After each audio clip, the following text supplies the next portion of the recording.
The following is a presentation of Apologetics Press.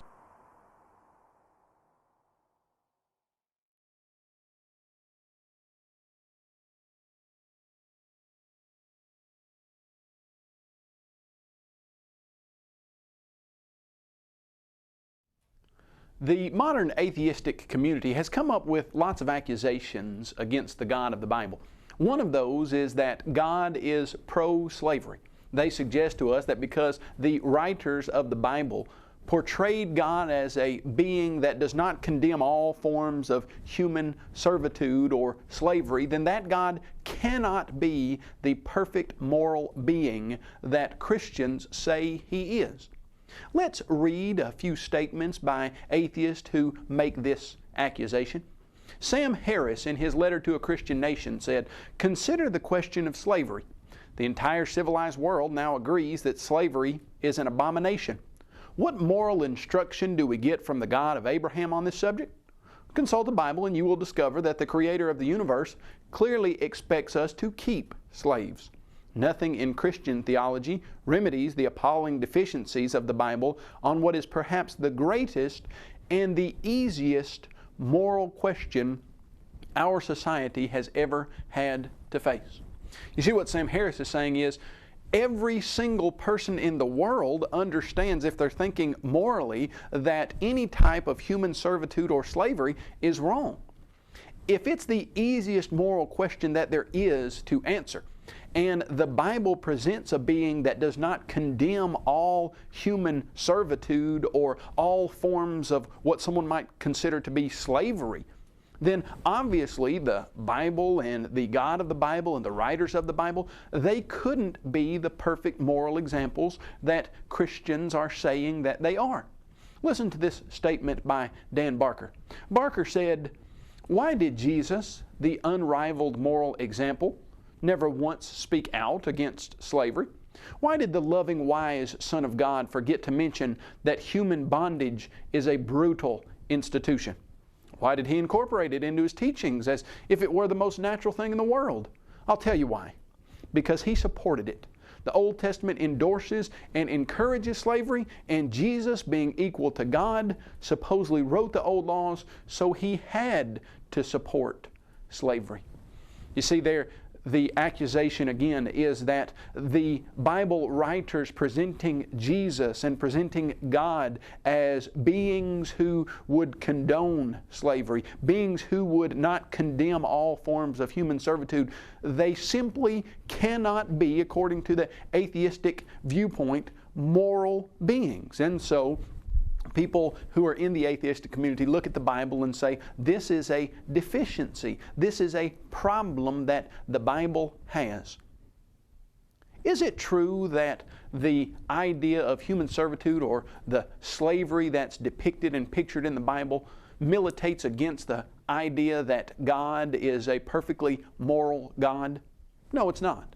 And we're going to get into why that's the case, but the first thing that we need to ask ourselves is, where would the atheistic community get a foundation upon which to say something is objectively right or something is objectively wrong?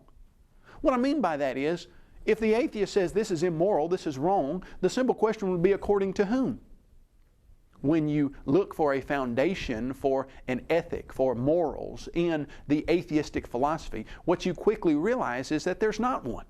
You cannot go to atheism and find a way that you could ever say this is objectively, morally right.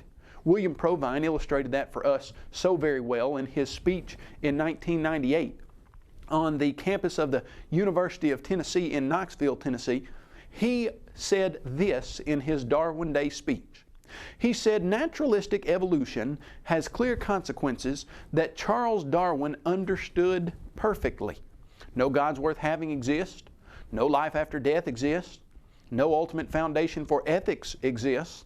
No ultimate meaning in life exists, and human free will is non-existent." If we were to look there at the third point that Provine made, no foundation for ethics exists. And he says Charles Darwin understood this perfectly. When you look to Charles Darwin's writings, you see that yes, he did understand this perfectly. Listen to what Charles Darwin said about a person who doesn't believe in God. He said, "A man who has no assured and ever-present belief in the existence of a personal God, or of a future existence with retribution and reward, can have for his rule of life, as far as I can see, only to follow those impulses and instincts which are the strongest or which seem to him the best ones." What was Charles Darwin saying? If a person does not believe in God, if a person doesn't think that there is a final reward, if there is final retribution, then the best that person can do is follow the instincts and impulses which seem best to him. If you were to look in Richard Dawkins' book, The Selfish Gene, you would see a very, I don't know if you would say surprising if you understand what the atheistic philosophy really is, but a very eye-opening statement. Let me read to you a statement he made in that book. Richard Dawkins said, "We are survival machines, robot vehicles, blindly programmed to preserve the selfish molecules known as genes. Much as we might wish to believe otherwise, universal love and the welfare of the species as a whole are concepts that simply do not make evolutionary sense." Do you understand what Dawkins is saying? The entire point of human existence is for this robotic machinery to pass on molecules called genes. And as much as we would like to think that love and human welfare are things that are part of this robotic machinery, Dawkins says they're not.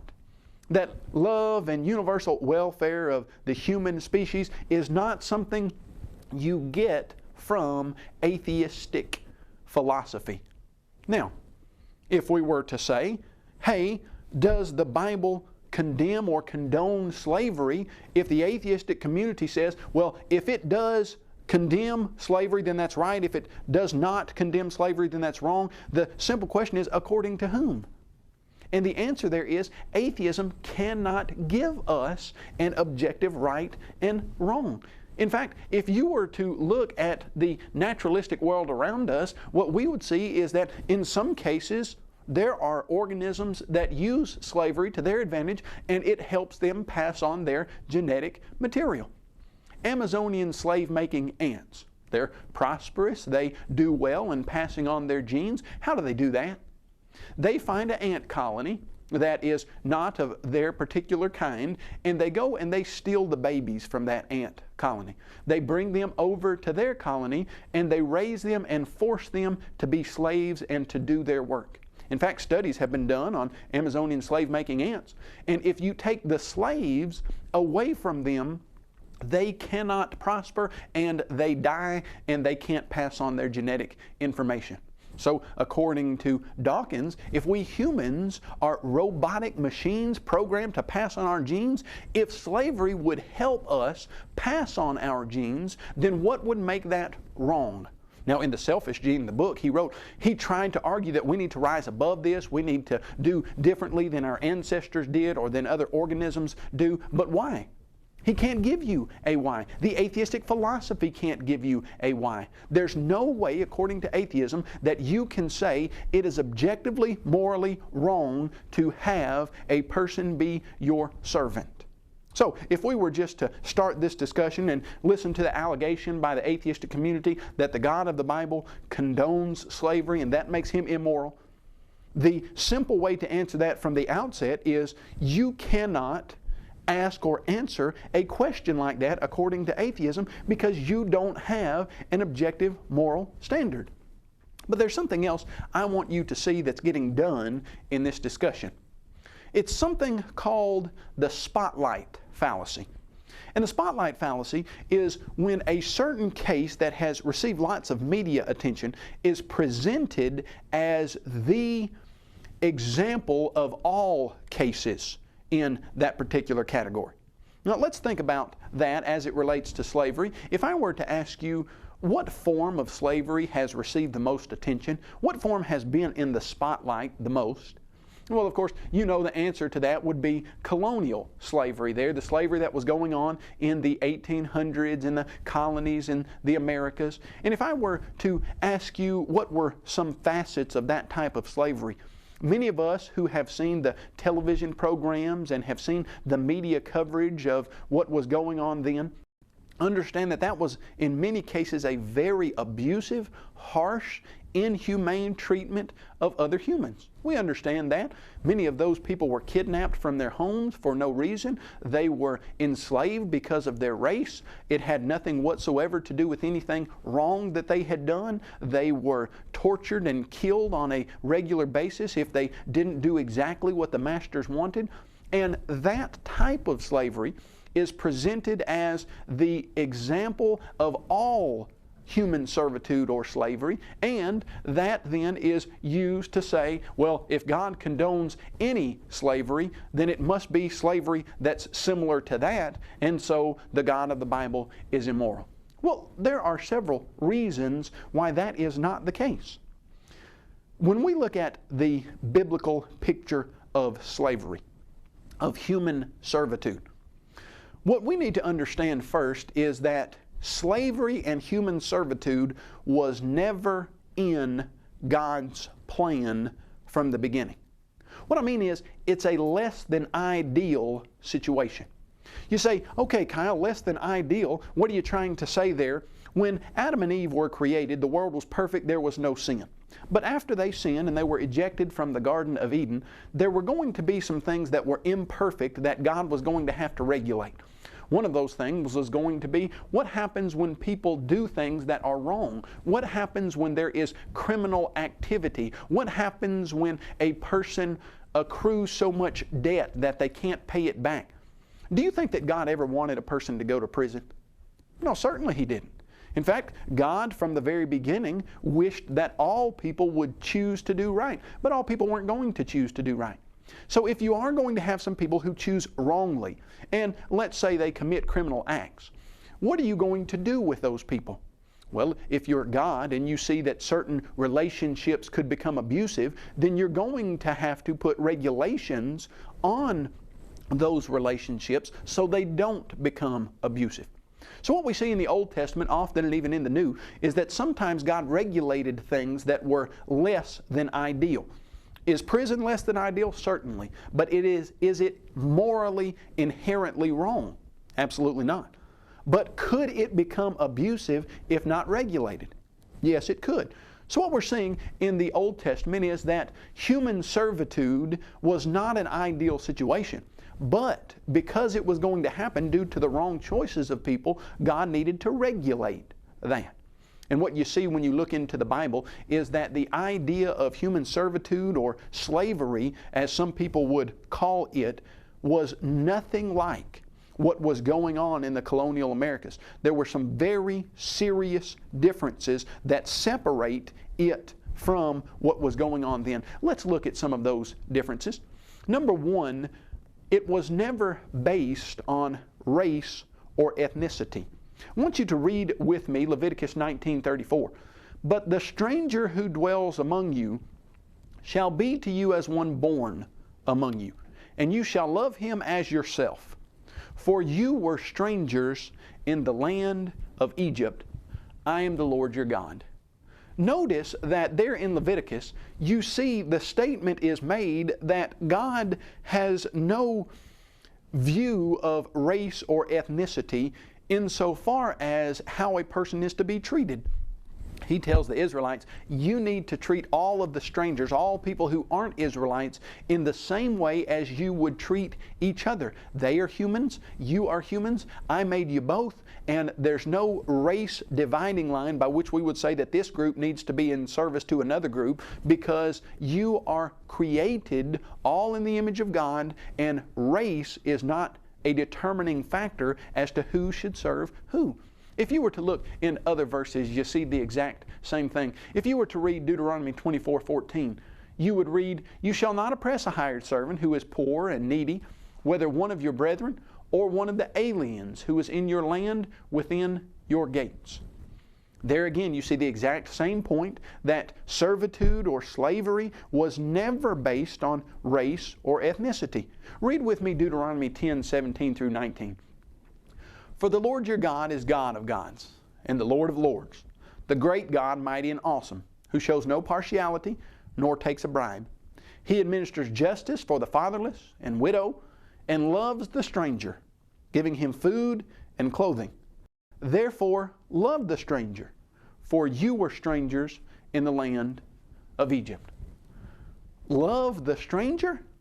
Well, that's not the picture that is presented to us often in the accusations made against the God of the Bible. In fact, often we are led to believe that God was an ethnocentric God who favored the Israelites and who abused and tortured and enslaved every person that wasn't an Israelite. But that's not the picture you get from the Bible when you honestly read what it has to say. You see, the servitude and the slavery that was allowed in the Bible was never condoned based on race or ethnicity. God said that the children of Israel were to be kind to the strangers, exactly like they were to be kind to their brethren. You know what's ironic in this case? The accusation is made that the God of the Bible is racist, at least it's implied that God is. But the Darwinian theory actually does promote racism. I want you to listen to what Charles Darwin said about this concept of racism. Charles Darwin said in The Descent of Man, "At some future period, not very distant as measured by centuries, the civilized races of man will almost certainly exterminate and replace the savage races throughout the world. At the same time, the anthropomorphous apes, as Professor Schaffenhausen has remarked, will no doubt be exterminated.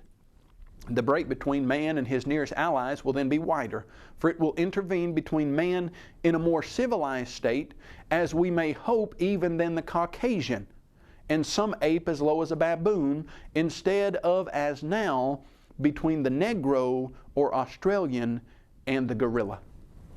Do you see, there is some racism that's going on here, but it's not from the Bible or the God of the Bible. The racism that's going on here is if you were to understand that a genetic connection between lower apes would mean that certain groups were not as complex as other groups, certain races of men were inferior to other superior races, you can understand Darwin's statement there. What he was saying is Caucasians happen to be the highest level of human race. And the lower savage races, which he said himself, savage races, well, those savage races like the Negro and the Australian, do you understand that?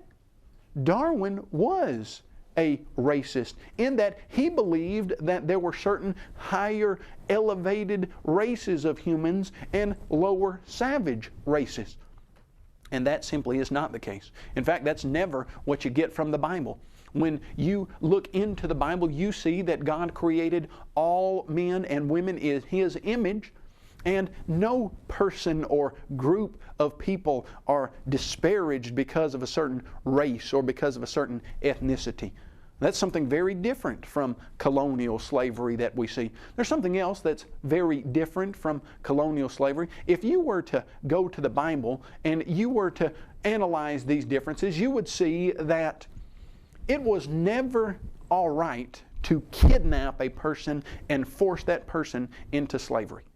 Let me read to you a couple passages along those lines. If you were to read Exodus 21:16, the Bible says, "He who kidnaps a man and sells him, or if he is found in his hand, shall surely be put to death."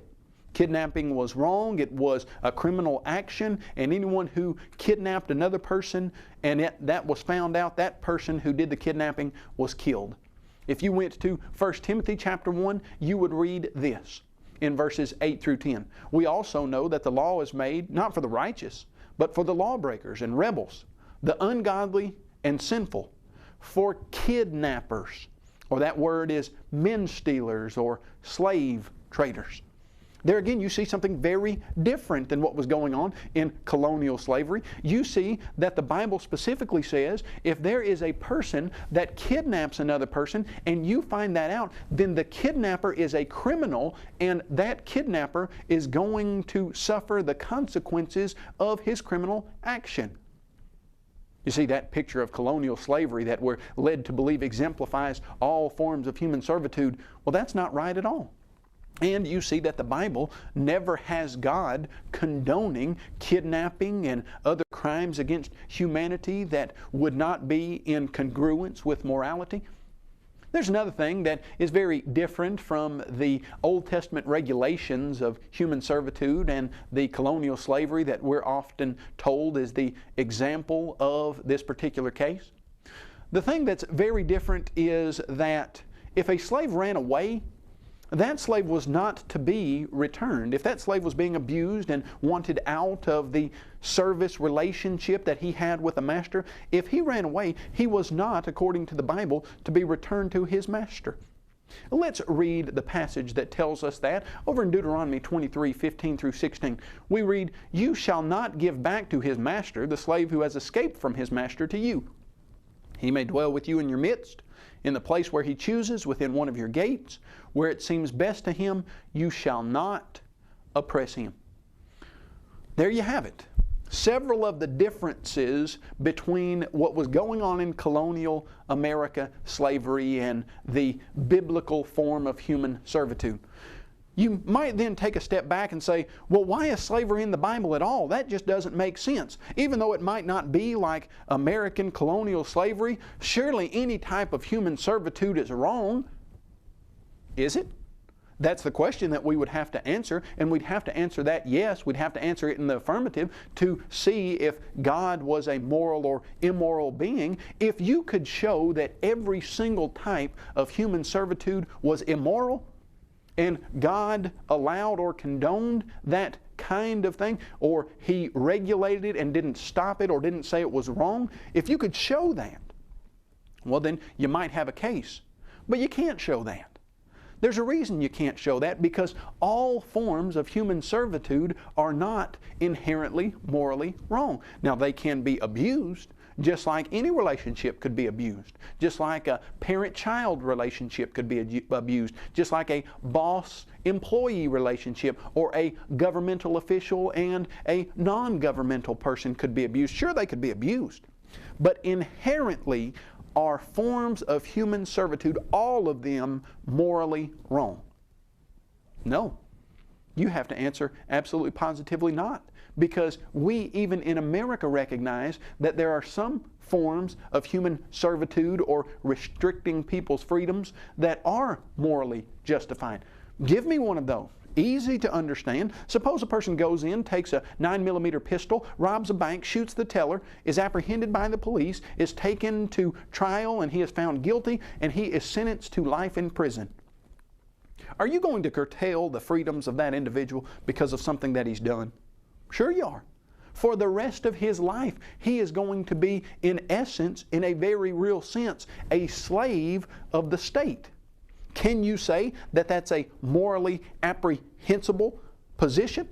You can't say that.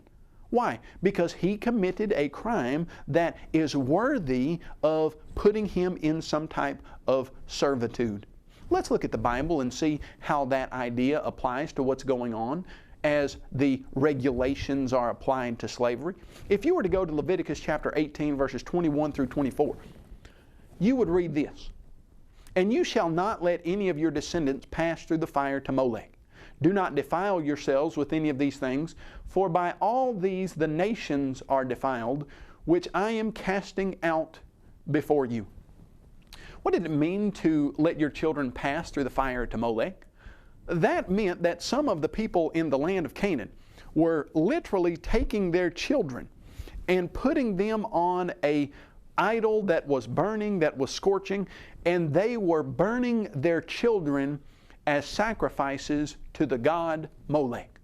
Now, if you go into the land of Israel and God has appointed the Israelites as His arm of justice, would it be morally permissible to cause people who have killed their children to be put into service to another group of people, in essence to a government that has the oversight of those criminals?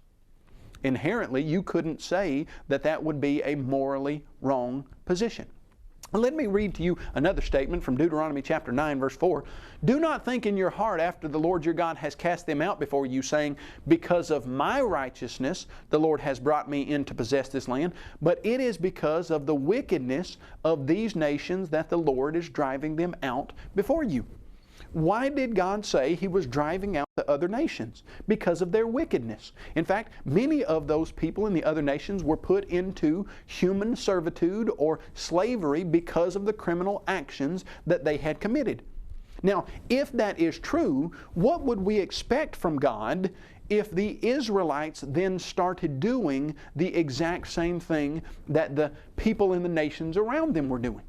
If God is no respecter of persons, if slavery or human servitude is not based on ethnicity or race, if the Israelites started allowing their children to pass through the fire to Molech, if they started committing criminal actions, what would you expect God to do? Well, you'd expect God to put them over into a form of servitude or slavery, just like He allowed the other nations to be put into. Do you know that's exactly what you see happening when you go to the book of Jeremiah? In Jeremiah chapter 32, verse 35, we read, and they built high places of Baal which are in the valley of the son of Hinnom, to cause their sons and their daughters to pass through the fire to Molech, which I did not command them, nor did it come into my mind that they should do this abomination to cause Judah to sin. And if you'll go down just a few verses there after verse 35, you read that God sold the Israelites into bondage and sent them into the land of Babylon. And there you see exactly why God permitted much of the bondage that was going on in the Old and New Testaments, because people had committed crimes. Let me give you an even more clear verse along those lines. If you were to go to the book of Exodus and you were to read chapter 22, verses 1 through 3, if a man steals an ox or a sheep, he should make full restitution. If he has nothing, then he shall be sold for his theft. Now that is easy to understand. If a person goes out and steals something, they use that for their own benefit, it is found out that they have stolen that, they are found guilty, they need to make restitution for what they have stolen. If they can't do that, then what was permissible in that case? What was permissible is for them to be put into a form of service, a form of human servitude or slavery, so that they would have to work off what they had stolen. Is that a morally permissible situation? Yes, it is. There is nothing immoral about that. See, what the atheist would have to do is show that God not only allowed but condoned and approved of abusive human relationships. And what you see when you look through the Bible and closely analyze this idea of human service or servitude or slavery is that there is never a time where God approves of an abusive human relationship. In fact, what we often see in the Bible is that the human service that is discussed as slavery or servitude is actually a mutually beneficial relationship. This mutually beneficial relationship can be seen in how many of the masters and servants acted toward each other. Let me read to you a statement from Leviticus chapter 25, verses 47 through 49. Now, if a sojourner or stranger close to you becomes rich, and one of your brethren who dwells by him becomes poor, and sells himself to the stranger or sojourner close to you, one of his brothers may redeem him. You see, what's going on in that situation is a person who is poor sells himself, sells his service to another person who is very rich. Now, that doesn't mean he forfeits his rights as a human, and that doesn't mean that God ever approved of inhumane treatment. All it means is that God allowed that form of servitude, and many times that form of servitude became a mutually beneficial situation that we would see much more as an employee-employer relationship than a master-slave type relationship. Let me show you some passages that bear that out. If you were to go to Deuteronomy 15, 16 through 17, you would read, "And if it happens that he, a slave, says to you, I will not go away from you, because he loves you and your house, since he prospers with you, then you shall take an awl and thrust it through his ear to the door. And he shall be your servant forever. Also to your maidservant you shall do likewise." You see, this is a passage that shows us that often the relationship was a mutually beneficial relationship. A relationship that the servant wanted to stay in and did not want to get out of.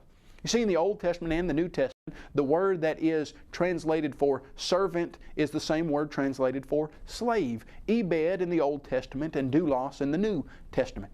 And many times, if you're looking at this situation, you see a relationship much more of a servant-type relationship than a slave relationship. Now, what the skeptic would like to do is make a blanket statement that if that word is ever used, it means a slave, and that slavery always corresponds to colonial slavery with inhumane treatment, and that's why the God of the Bible is immoral. But you can't do that. What you'd have to show is that God approves of abusive human relationships, and He does not. He never has. In fact, the book of Job gives us a very clear idea as to how righteous, good people understood God's regulations of servitude. Job says this, "If I have despised the cause of my male or female servant when they complained against me, what then shall I do when God rises up, when He punishes? How shall I answer Him? Did not He who made me in the womb make them? Did not the same one fashion us in the womb?" You see Job's understanding of how people are to be treated. Job says that if I have a servant or a slave, and that slave complains about how I'm treating him or her, if I don't look at that situation fairly, if I abuse that person, then God is going to call me into judgment for that. Why? Because I was created in the womb exactly like that servant was created, and God views all humans as equal, and He never approves of inhumane or abusive situations.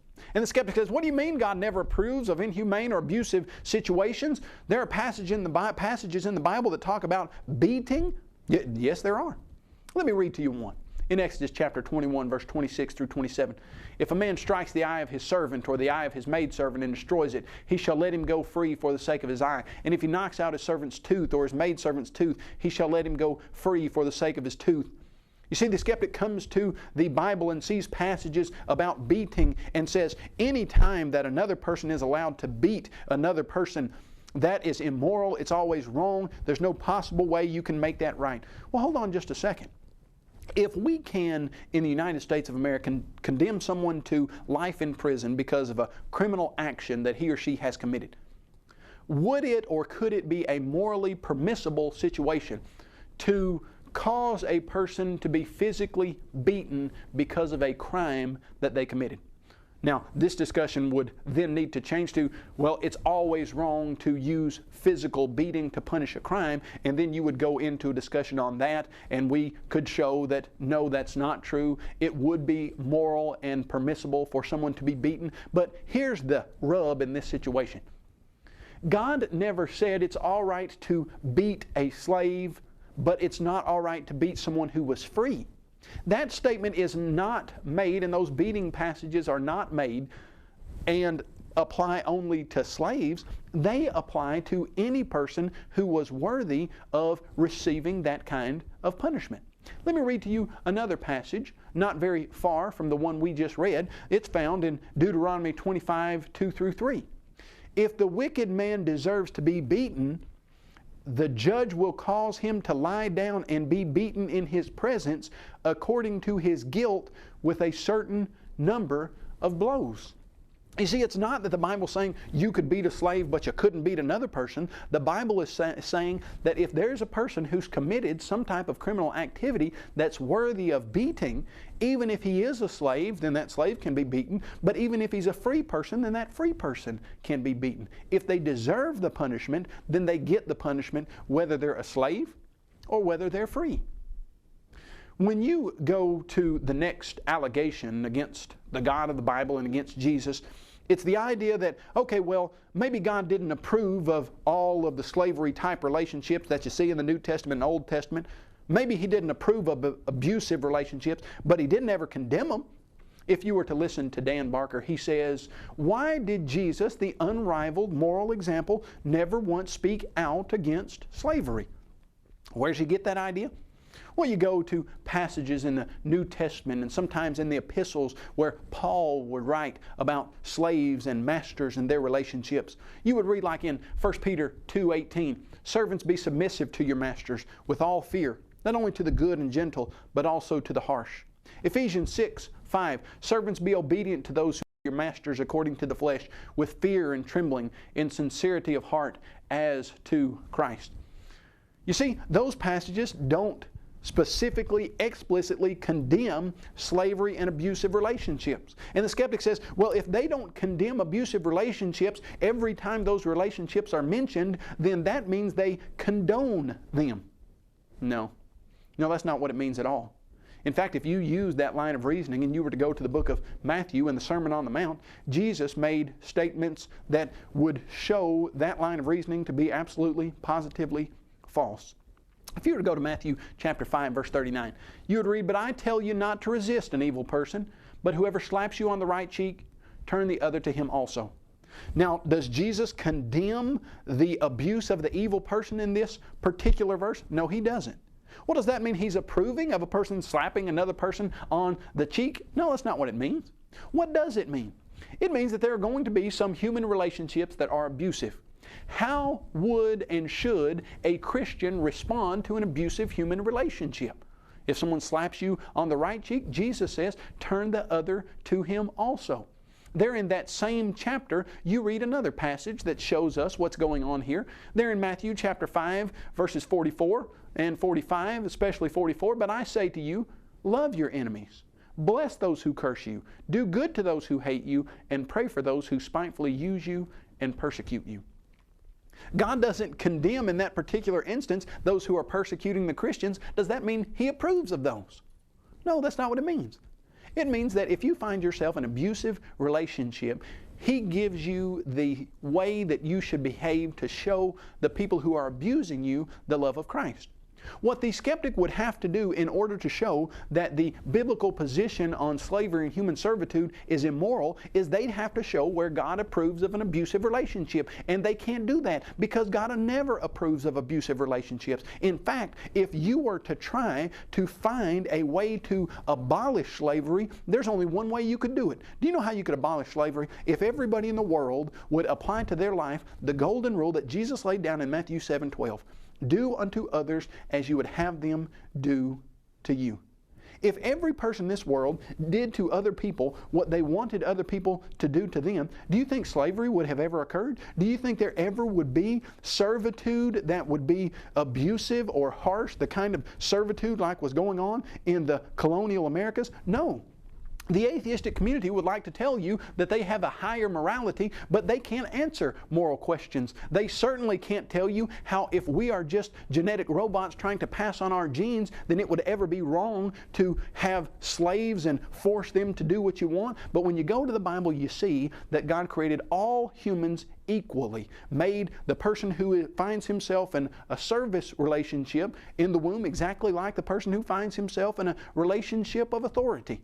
God never approved of abusive relationships, but if we were to apply the golden rule, do unto others as you want them to do to you, we would quickly see that all abusive relationships would cease, and that New Testament Christianity is the only way to abolish the abusive, wrong, immoral, inhumane types of slavery that have been permitted and allowed throughout the course of human history. This has been a presentation of Apologetics Press, an organization dedicated to the defense of New Testament Christianity. Visit us on the web at apologeticspress.org or call 800-234-8558.